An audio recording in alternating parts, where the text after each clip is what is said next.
এনবিটিভির বুলেটিনে আপনাদের স্বাগত। সঙ্গে আমি সাবিবুর খান।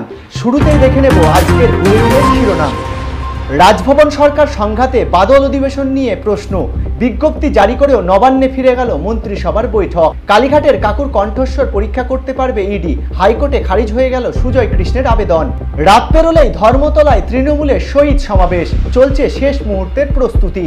শান্তি ফেরাতে সাহায্য করতে পারেন মমতা, তৃণমূলের প্রতিনিধিদের বললেন মণিপুরের রাজ্যপাল। গ্রেপ্তারি এড়াতে আফ্রিকা যাবেন না রুশ প্রেসিডেন্ট। আন্তর্জাতিক ক্রিকেটে আজ নিজের 500তম ম্যাচ খেলবেন কোহলি। মেয়েদের বিশ্বকাপ ফুটবল শুরুর আগেই বন্দুকবাজের হামলায় রক্তাক্ত নিউজিল্যান্ড। বিশ্বকাপের প্রচারে শাহরুখ খান। বিশ্বকাপের 77 দিন আগে ভিডিও প্রকাশ আইসিসির। এবার আসছি বিস্তারিত খবরে। প্রথমেই চলে যাব রাজ্যের খবরে। পঞ্চায়েত নির্বাচন নিয়ে রাজ্য সরকারের সঙ্গে রাজ্যপালের বিরোধ চরমে পৌঁছেছিল। সেই বিরোধ আরও এক কদম এগোলো পশ্চিমবঙ্গ বিধানসভার বাদল অধিবেশনকে ঘিরে, যার জেরে মন্ত্রিসভার বৈঠকের স্থানই বদল হয়ে গেল। সরকারি সূত্রে খবর, সোমবার 24শে জুলাই থেকে বিধানসভার বাদল অধিবেশন শুরু করতে চেয়ে রাজভবনে ফাইল পাঠিয়েছিল পরিষদীয় দপ্তর। সেই ফাইলে রাজ্যপাল অনুমোদন দিলেই সোমবার থেকে শুরু হতে পারত বিধানসভার বাদল অধিবেশন। সেই মর্মে প্রস্তুতিও শুরু হয়ে গিয়েছিল বিধানসভায়। কিন্তু রাজভবন প্রশ্ন তোলে, কেন এত কম সময়ের নোটিশে বিধানসভার অধিবেশন ডাকা হচ্ছে। শুধু প্রশ্ন তোলাই নয়, পরিষদীয় মন্ত্রী শোভনদেব চট্টোপাধ্যায়কে বুধবার রাজভবনে তলব করেন রাজ্যপাল সিবি আনন্দ বোস। কিন্তু বুধবার পরিষদীয় মন্ত্রী শহরে ছিলেন না। তিনি তার পরিবর্তে পরিষদীয় দপ্তরের কোনো আধিকারিককে রাজভবন পাঠানোর প্রস্তাব দেন। কিন্তু রাজভবন পাল্টা জানিয়ে দেয়, অন্য কোনো আধিকারিক নয়, মন্ত্রী নিজে না আসতে পারলে আসতে হবে রাজ্যের মুখ্য সচিবকে। কালীঘাটের কাকু ওরফে সুজয় কৃষ্ণ ভদ্রের আবেদন মঞ্জুর করল না কলকাতা হাইকোর্ট। কণ্ঠস্বর নমুনার পরীক্ষার উপর স্থগিতাদেশ চেয়ে আবেদন করেন তিনি, আর আবেদন খারিজ করে দেয় উচ্চ আদালত। বৃহস্পতিবার তীর্থঙ্কর ঘোষের একক বেঞ্চের নির্দেশ, নিম্ন আদালতের নির্দেশে কালীঘাটের কাকুর কণ্ঠস্বরের নমুনা সংগ্রহ করতে পারবে এনফোর্সমেন্ট ডিরেক্টরেট বা ইডি। তদন্তের স্বার্থে এখনই এই বিষয়ে হস্তক্ষেপ করবে না আদালত।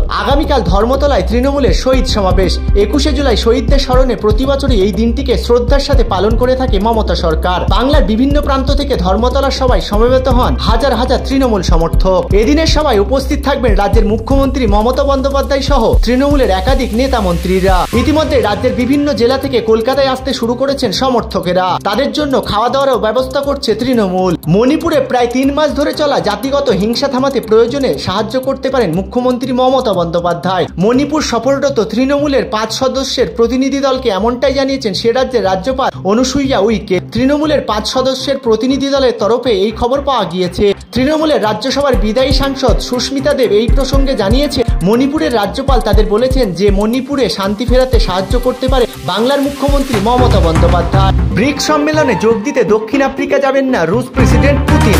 গ্রেপ্তারি এড়াতে এই সিদ্ধান্ত। ইউক্রেনে যুদ্ধাপরাধ, গণহত্যা ও শিশুদের জোর করে স্থানান্তরিত করার অভিযোগ পুতিনের বিরুদ্ধে মামলা করেছে আন্তর্জাতিক অপরাধ আদালত বা আইসিসি।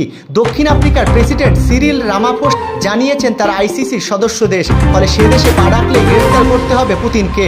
গতকাল তিনি রুশ প্রেসিডেন্টকে জোহানেসবার্গে না আসার অনুরোধ জানান। এরপরেই আজ রাশিয়া জানিয়ে ব্রিক্স সম্মেলনে যোগ দিতে দক্ষিণ আফ্রিকায় যাচ্ছেন না পুতিন।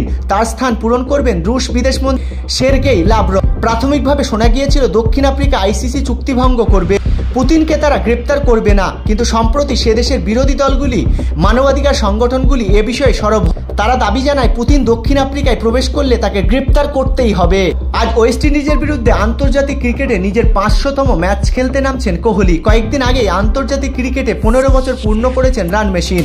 এবার নয়া মাইল ফলকের সামনে কোহলি।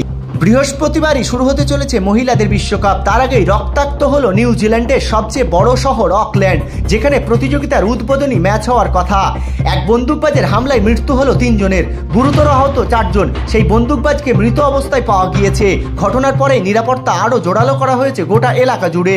তবে বিশ্বকাপের উদ্বোধনী ম্যাচ পিছিয়ে যাওয়ার কোনো খবর এখনো পর্যন্ত নেই। এবারই প্রথম 32 দেশের মহিলা বিশ্বকাপ হচ্ছে। পাশাপাশি প্রথমবার 2টি দেশ একসঙ্গে প্রতিযোগিতার আয়োজন করছে। ভারতের মাটিতে বিশ্বকাপ শুরু হতে আর 77 দিন বাকি।